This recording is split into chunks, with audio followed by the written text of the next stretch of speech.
Evo, slušaj, da dobijemo 100.000 pregleda. Bit će super. Onda ćeš me opet tražiti da snimam. Pa mislim, da, nemam pojma ni. A kad ćeš ti dobiti ono od YouTube-a, ono? A nemam pojma, kad pređem 100.000 saba. I onda... Ako sad imaš 360? Jeste, ja čekam. A čekaj, kako to oni tebi pošalju? Najem mi onda kućnu adresu, šta?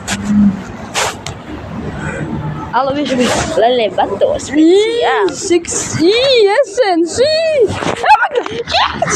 Sad ću da čuješ kako... Sada ću da ga ne bude, dođi. Sada ću da bude, ja ću. Ruca. Slušaj sad ovo, slušaj ovo. A čekaj da se prolazim jednu stanicu s tobom, a? Ajde, uđi. Ajde, jednu stanicu. Jedna stanicu. Sada se ne mogu,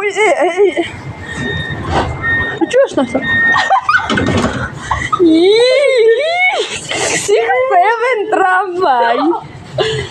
Ali zašto se čuje sami zvuk? Ajde se zimo. A to kad se podigne zvuči kao da je muškarac lupio ustanički babetnjinih ima puno. Više da su ostali zato što su ih muškarci prejako i... Zašto si prejako gulali? Ajde ti snimaj, ajde. Uključi video zapis. Kada je ovako... sada, znači... Six-seven. I to pošalje na moj broj isto i onda ćeš vidjeti. Znači, na ovaj kvadrat pritisneš kad želiš da prekineš snimanje, okej? A ti se glubiš, ne? Ajde, tramvaju pokret,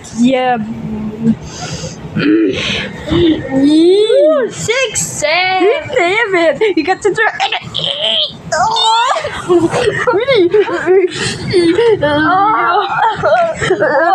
Započuju pa! Ništa. A tramvaju kretiš, a ti si mi bio omiljen tramvaj butića, znaš kako sam valoda? Oj. Lava škripi. Škripiš, mačko. Mesara Milan, to pripada Milanu i Đorđi. Ovo ću da... Čekaj, znaš da Milan ima poremećaj? Znaš? Kakav? Onaj DHD, onaj kao... ADHD, ADHD. Ne, kada ne može da nešto, bukvalno brat, kada... Kao...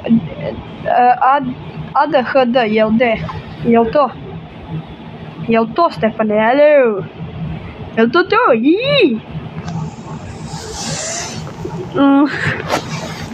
Aj, tramvaj pokret. Da, to. Nego ne može, brate, on ne može, kada nešto ne može to prestane, ono ovako odgovara. Vidio kad su ruku u džepu i kada ovo radi. Ovako. Kad čekaj što ne... Vidiš na što me ono svetlo podsjeća? Malo, pošto je malo ovako malko me podsjeća kao da je tramvaju izrastalo. Nema. A ovo sjeti što me podsjeća i na ženu kada se porađa. Prestani izraša. Dobra, jesmo mi u javnom prevozu. A vrati, kako nemamo one preglede? Nemam pojma. Ti slikaš non stop. Ti samo slikaš. Ajde. Tramvaj. Ajde ovako kada... Sikse. Ne, nego ovako radi. Ne. Šta je? Bukvalno ono se gledaju ljudi. Evo ga onaj stari tramvaj koji liči na Đorđev most nekada. Ona starudija od Vidiš kada ustaneš? To zvuči kao da muškarac prejako malo Opa, mačko. To zvuči na mene i kada i ja isto. I ponovo ima da se čuje on. Radio Industrija. Mama, čekaj. Ovo je moj mama.